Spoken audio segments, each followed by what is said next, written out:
Although the contact is allowed in do not disturb mode, but still if you are not able to receive call, then this is not an issue with the phone. So what you do is open this phone icon here, tap on these three dotted icons, go to settings, go to block numbers. Now you have to check if the allowed contact is in the blocked list or not. For me, the allowed contact is in this blocked list.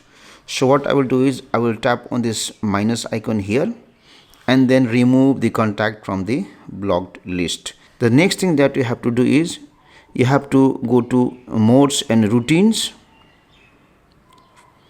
open it, tap on modes, and if you have enabled any mode like this sleep mode, tap on it and then turn off the mode.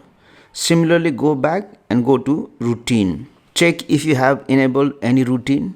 For example, I have enabled this notification received routine. Similarly, if you have enabled any routine which triggers do not disturb mode, then once you have opened the routine, tap on these three dotted icons here and then disable the routine temporarily. Select disable. Now make a call and check if the contact that is allowed in do not disturb mode can make a call to you or not.